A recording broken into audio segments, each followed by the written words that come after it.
ये बात अमेरिका को पता चल गई, बल्कि यूं कहूं सारी दुनिया को पता चल गई कि ईरान के अंदर जो जिगरा है, उस जिगरे पर अमेरिका जीत हासिल नहीं कर सकता अकेला। तो अब सारी दुनिया एक हो गई है ईरान के खिलाफ, खासकर यूरोप।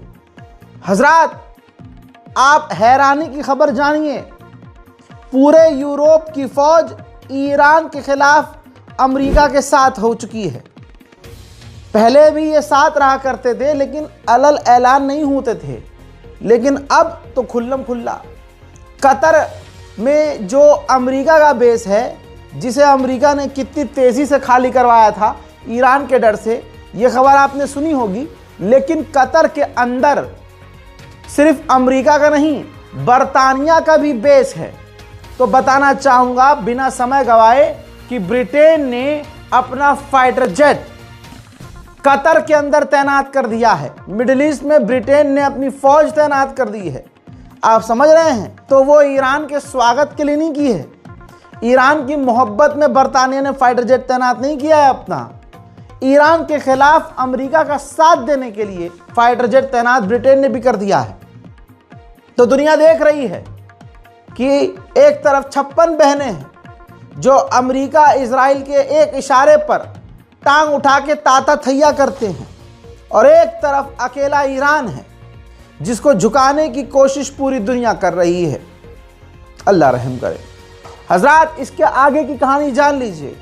डोनाल्ड ट्रंप ने साफ कह दिया है और एक्सेप्ट किया है। अभी तक तो ये खुला नहीं बोल रहा था, अब ये खुलकर एक्सेप्ट कर रहा है कि हमारे बहुत सारे फाइटर जेट और हमारे एयरक्राफ्ट कैरियर और शिप ईरान की तरफ बढ़ रहे हैं, युद्धपोत ईरान की तरफ बढ़ रहे हैं।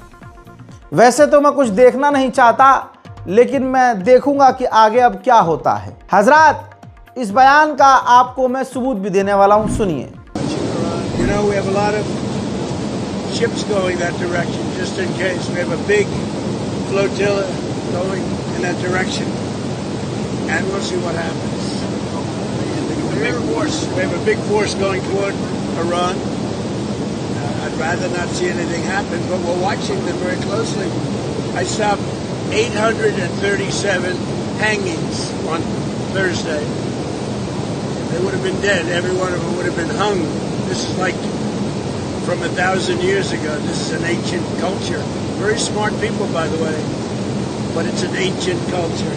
837, mostly young men, were going to be hung on Thursday.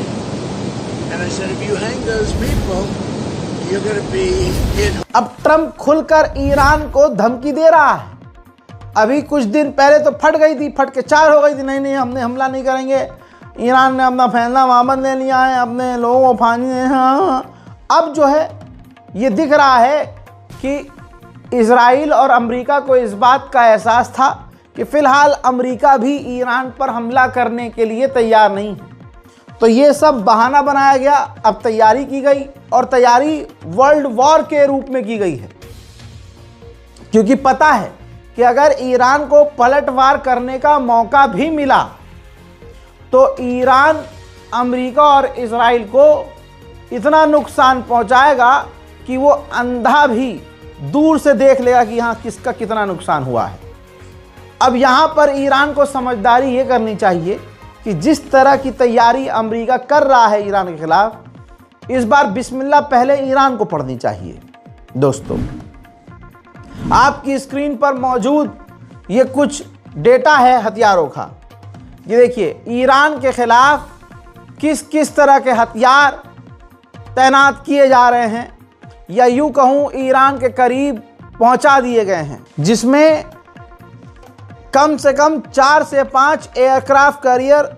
हजरात, बड़ी बात यह है, पनडुब्बी भी है और युद्धपोत भी हैं, कई तरह के फाइटर जेट हैं, टैंकर तो हैं ही, और इसके अलावा और एडवांस हथियार हैं, कैरियर हैं, डिस्ट्रॉयर हैं, कमांड हैं, सबमरीन हैं, और LCS है, और दूसरे भी हथियार हैं। यानी अमेरिका के पास जितनी बड़ी ताकतें हैं सब ईरान के करीब पहुंच चुकी हैं। अमेरिका इतनी बड़ी तैयारी कर रहा है, इतनी बड़ी तैयारी मैंने तो नहीं देखी। आपको बताना चाहूँगा, ये रहा सबूत।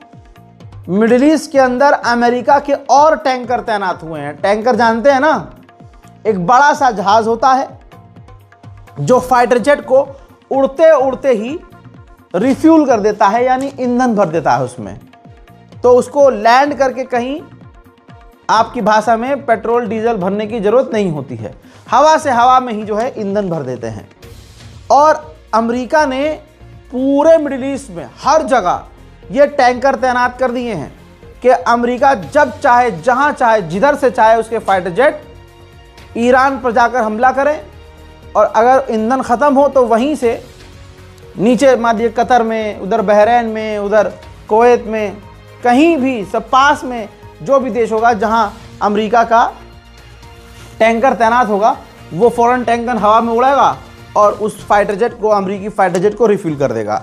तो यानी ईरान पर स्मूथ हमला करने के लिए और बिल्कुल ख़तरनाक, बिना हिचकिचाए बड़ा हमला करने के लिए अमेरिका ने तैयारी बहुत पक्की और ख़तरनाक की है। अगर टेक्निकली आप देखें, सोचिए, अभी कुछ दिन पहले कतर का अमेरिकी बेस अमेरिका ने खाली करवा दिया था। वहाँ से उसके फाइटर जेट छोड़िए भैया, टैंकर, ड्रोन सब हटा लिए गए थे। आज वही कतर का अमेरिकी बेस दिखा रहा हूँ, सैटेलाइट इमेज देखिए भाई, टैंकर से लेके फाइटर जेट भाई भरे पड़े हैं। कतर के अमेरिकी बेस पर खतरनाक तैयारी आप अपनी आंखों से देख लो। जो कतर का बेस, अमेरिका का बेस है कतर में, वो खाली कर दिया गया था। आज अमेरिकी हथियारों से लैस, रशियन इंटेलिजेंस पावरफुल होती है, सटीक जानकारी होती है उनके पास। अब सुनिए, रशिया ने अपने रूसी लोगों से कह दिया है कि ईरान ना जाएं, ईरान का दौरा ना करें। तो अब आप समझ सकते हैं कि यह मामला हवाई नहीं है। अगर हम आपको खबर बता रहे हैं, वो इसलिए बता रहे हैं क्योंकि ये खबर है। और आप हालात देखिए कि ईरान के खिलाफ कितने ख़तरनाक बना दिए गए हैं। ऐसा ना हो कि हम ओवर कॉन्फिडेंस में रह जाएं, अरे ईरान तो बाप है, ईरान तो ये कर देगा। हजरात, कभी भी दुश्मन को, खासकर धोखेबाज दुश्मन को, हल्के में नहीं लेना चाहिए। और ईरान के जितने दुश्मन हैं, ज़रूरी नहीं है कि अमेरिका अकेले हमला करे। हो सकता है पूरा ईरान का भविष्य पलटने के लिए, ईरान की पूरी ज़मीन हड़पने के लिए, नेचुरल रिसोर्सेज गैस हड़पने के लिए अमेरिका कई देशों के साथ मिलकर, ट्रम्प बड़ा हरामी है, कुछ भी कर सकता है, धमका भी सकता है। फॉर एग्जाम्पल दे रहा हूँ कि वो कह दे फ्रांस और ब्रिटेन और जर्मनी से कि जब हम ईरान पर हमला करेंगे तो तुम्हारे फाइटर जेट भी हमला करेंगे, अगर तुमने ऐसा नहीं किया तो मैं तुम पे 2000% टैरिफ लगा दूंगा, या तुमसे मैं अपनी तमाम डील तोड़ लूँगा। क्योंकि बौखलाया हुआ ट्रम्प कुछ भी कह सकता है, कुछ भी कर सकता है ना। तो ये भी आप सोच के चलिएगा कि अमेरिका कुछ भी कर सकता है। अमेरिका के वाइस प्रेसिडेंट से पूछा गया कि आपने मिडिल ईस्ट में इतनी तैनाती क्यों की है, इसका मतलब आपके इरादे सही नहीं हैं। तो अमेरिका के वाइस प्रेसिडेंट ने कहा कि हम बस चाहते हैं कि हमारे पास टेबल पर ऑप्शन हो, कि हम जब चाहे जो चाहे कर सकें।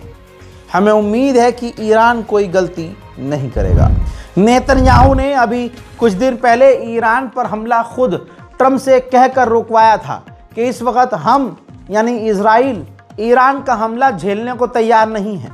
लेकिन अब वही नेतन्याहू की सरकार और आईडीएफ ने अमेरिका को कह दिया है कि अब हम ईरान का हमला झेलने को तैयार हैं और ईरान पर पलटवार करने को भी तैयार है। मिडिल ईस्ट का जो अमेरिकी कमांडर है, सेंटॉम का कमांडर, वो कुछ ही देर में, कुछ ही समय में कहा जा रहा है कि नेतन्याहू से मिल सकता है, इजराइल आने वाला है। डोनाल्ड ट्रंप के झूठ की परतें लगातार ईरान ने खोली है। खुद ईरान के प्रोसिक्यूटर जज ने, न्यायाधीश ने कह दिया है कि ये जो हवा में बातें घुमाई गई हैं अमेरिका के द्वारा कि हम 800 लोगों को फांसी पर लटकाने वाले थे, ये झूठ है। ऐसा ना फैसला तब लिया गया था, ना अभी कोई फैसला लिया गया है। अमेरिका ने ये हमारे खिलाफ प्रोपेगेंडा चलाया है। हजरात, ये बात सबसे पहले ईरान ने तो अब बोला है, मैंने आपको पहले ही बोल दिया था कि 800 लोगों को एक दिन में लटकाना किसी के लिए पॉसिबल नहीं है। पूरी दुनिया खिलाफ हो जाएगी। ये सिर्फ ईरान के खिलाफ एक प्रोपेगेंडा है। आज हमारी वो भी बात सही साबित हुई है। अब इसी बात पे चैनल को सब्सक्राइब जरूर कीजिए, कर लीजिए। गोदी मीडिया देख देख के गोदी मीडिया की आदत पड़ी हुई है। सच आपको बर्दाश्त नहीं होगा। हैं क्या कह रहे हो? बर्दाश्त होता है भाई, सच बोला करो। हाँ, अगर आपको सच पसंद है तो हमारे चैनल रजा ग्राफ अनस्क्रिप्टेड को सब्सक्राइब जरूर करें। यूएन के अंदर ईरान के खिलाफ एक रेजोल्यूशन लाया गया। गोबर खाने वाला झुंड ध्यान से सुन ले। हमारी मोदी सरकार ने इस रेजोल्यूशन में ईरान का साथ दिया। भले ही चाबहार से हमारे प्रधानमंत्री ने झोला पैक कर लिया और वहां से भाग गए, लेकिन हमारी विदेश नीति का एक आपको ये मंजर दिखाना चाहूँगा कि जहां ईरान की बात आ रही है तो भारत को जहां मौका मिल रहा है ईरान का साथ दे ही रहा है। रेजोल्यूशन लाया गया यूएन की तरफ से, कहा गया कि ईरान ह्यूमन राइट का उल्लंघन कर रहा है और वहां आवाम पर जुल्म कर रहा है। ये रहा रिजल्ट भाई। 25 देशों ने बोला हाँ जी बिल्कुल सही है, ईरान जुल्म कर रहा है। जैसे Bulgaria, Chile, Colombia, Cyprus, Chechnya, Congo, Dominican Republic और Estonia, France, Ghana, Iceland, Italy, Japan, Spain, Switzerland, Republic of Korea, Slovenia, Mexico, North Macedonia, इन तमाम देशों ने बोला कि हाँ जी ईरान जो है वॉयलेशन कर रहा है ह्यूमन राइट का। लेकिन ये लाल लाल आपको बक्से नजर आ रहे हैं, ध्यान से देखिए। इन देशों ने कहा कि नहीं, ईरान ऐसा कुछ नहीं कर रहा है, जिसमें देखिए भारत अलग ही नजर आ रहा है। भारत चालाकी पहले ये करता था कि ना वो वोट डालता था, ना ईरान के खिलाफ बोलता था, ना ईरान का साथ देता था। लेकिन इस खास मामले में भारत ने बोला है कि नहीं, ईरान ह्यूमन राइट का वॉयलेशन नहीं कर रहा है। इसी तरह से इंडोनेशिया ने भी ईरान का साथ दिया, इराक ने भी ईरान का साथ दिया, चाइना ने भी ईरान का साथ दिया, पाकिस्तान ने भी ईरान का साथ दिया, वियतनाम ने भी। लेकिन टोटल 7 देश ऐसे थे जिन्होंने, जिसमें भारत भी है, खुलकर बोला कि नहीं, ईरान कोई भी ह्यूमन राइट का वॉयलेशन नहीं कर रहा है। 7 और ईरान के खिलाफ 25 लोग थे, तो ये रेजोल्यूशन पास हो ही गया। लेकिन यहाँ पर यह स्थिति क्लियर हो गई है कि भारत पूरी तरह से ईरान के साथ है। लिहाजा मैं तमाम भारतवासियों से कहूँगा कि इस रिपोर्ट को शेयर कीजिए, ताकि गू खाने वाला झुंड, उनको पता चले कि उनका बाप खुल्ला खुल्ला कहीं ना कहीं ईरान का साथ दे रहा है। अमेरिका जब कुछ नहीं कर पाता है तो बौखला कर वो एक काम करता है, पाबंदी। ईरान पर अमेरिका ने और पाबंदियां लगाई हैं और पहले लगी हुई पाबंदियों को बढ़ाया है। हालांकि ईरान पर यह कोई पहली पाबंदी नहीं है। तमाम पाबंदियों के बावजूद ही ईरान आज तमाम तरह के हथियारों को बना रहा है। पाबंदी लगने के बावजूद ईरान ने खूब तरक्की की है और आज ईरान की बैलिस्टिक मिसाइलों से इजराइल की भी हवा निकलती है। ऐसा कैसे हो सकता है कि ईरान पर इतने बड़े हमले की तैयारी हो और ईरान चुप बैठ जाए? ईरान के ऑफिशियल ने धमकी दी है, अब नई धमकी है। कहा कि ईरान निशाना बना सकता है, टारगेट कर सकता है उन इलाकों को, उन जगहों को जहां अमेरिका ने पैसा लगाया है। अब गई भैंस पानी में। ईरान कह रहा है कि जो अमेरिकी बेस है वो तो है ही निशाने पर, लेकिन जहां पर अमेरिका ने पैसा लगाया है ना, जिस फैसिलिटी पर, जिस कंपनी पे, जिस जगह, जिस देश में, हम वहां भी हमला कर सकते हैं। अब दोस्तों कहीं कहीं इंटरनेट खुला है ईरान में, तो ईरान के अंदर उस वक्त जब प्रदर्शन हो रहे थे उस दौरान के वीडियोस अब निकल के सामने आए हैं। पुराना वीडियो है, आजकल का नहीं है। ये दौरान प्रदर्शन का है। प्रदर्शन के दौरान कासिम सुलेमानी की एक बड़ी जो मूर्ति, स्टैचू लगाया हुआ था उनकी याद में, प्रदर्शनकारियों ने उनको भी, उस मूर्ति को भी फूंक दिया था, जिसकी खौफनाक तस्वीर आज आई है।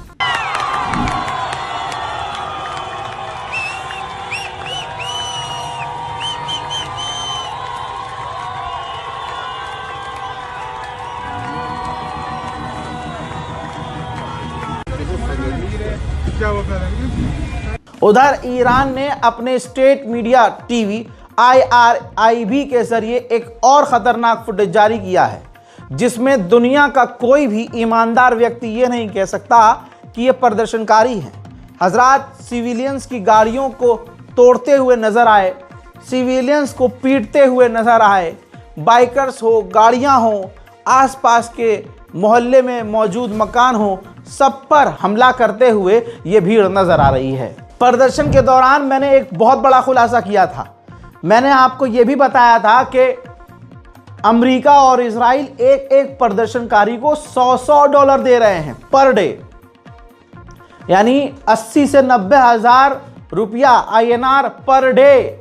जो ईरानी पूरे साल में $100 नहीं कमा पाते, एक दिन में $100 का ऑफर दे दिया था। अब कबूलनामा आया है, प्रूफ रख रहा हूं अपनी बात का।